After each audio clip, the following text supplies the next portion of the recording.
Domine et miserere, quia peccavimus tibi. ദൈവം ഈ ലോകത്തെ തന്റെ സ്നേഹത്താൽ നിറച്ചു. ആ സ്നേഹത്തിന്റെ പൂർണ്ണത ക്രിസ്തുവിലൂടെ നമ്മൾ അനുഭവിക്കുന്നു. ഇന്നത്തെ സുവിശേഷ ഭാഗത്തിലൂടെ കടന്നു പോകുമ്പോൾ തന്നെ പിതാവുമായി അനുരൂപപ്പെടുത്തുന്ന ക്രിസ്തുവിനെ നമുക്ക് കാണാൻ സാധിക്കും. തന്റെ പിതാവ് പ്രവർത്തന നിരതനായിരിക്കുന്നത് പോലെ താനും പ്രവർത്തന നിരതനായിരിക്കുന്നുവെന്ന് ക്രിസ്തു നമ്മോട് പറയുന്നു.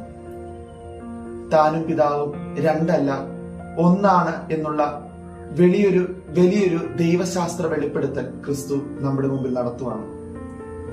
സുവിശേഷത്തിന്റെ അവസാന ഭാഗങ്ങളിലേക്ക് എത്തുമ്പോൾ നമുക്ക് കാണാൻ സാധിക്കും, ഈശോ മനോഹരമായി ഇങ്ങനെ പറയുന്നു, എന്റെ ഹിതമല്ല പിതാവിന്റെ ഹിതം നിറവേറ്റുക എന്നതാണ് എന്റെ ലക്ഷ്യം. ഈ ചോദ്യം ഈശോ നമ്മോട് ചോദിക്കുന്നതാണ്. പിതാവിന്റെ ഹിതം തിരിച്ചറിയുവാനായിട്ട്, ദൈവത്തിന് എന്നെ പറ്റിയുള്ള പ്ലാനും പദ്ധതിയും തിരിച്ചറിയുവാനായിട്ട് എന്റെ ഹൃദയം ഒരുങ്ങുന്നുണ്ടോ എന്നുള്ളത്. ജോവാൻ ഓഫ് ആർക്ക് എന്ന വിശുദ്ധയ്ക്ക് അനുദിനം ദൈവത്തിന്റെ സന്ദേശങ്ങൾ കിട്ടിക്കൊണ്ടിരുന്നപ്പോൾ, അനുദിനം ദൈവം അവളോട് സംസാരിച്ചുകൊണ്ടിരുന്നപ്പോൾ രാജാവ് രാജസദസ്സിലേക്ക് അവളെ വിളിക്കുകയാണ്. വിളിച്ചിട്ട് ചോദിക്കുന്നു, എന്തുകൊണ്ട് നിന്നോട് മാത്രം ദൈവം അനുദിനം സംസാരിക്കുന്നു, ഞങ്ങളോട് ആരും സംസാരിക്കാത്തതുണ്ട്?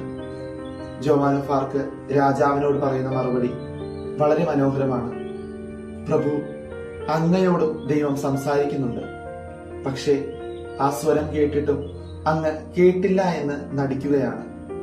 കാരണം ആ സ്വരം ശ്രവിക്കുന്ന ആർക്കും പലതും ഉപേക്ഷിക്കേണ്ടി വരും.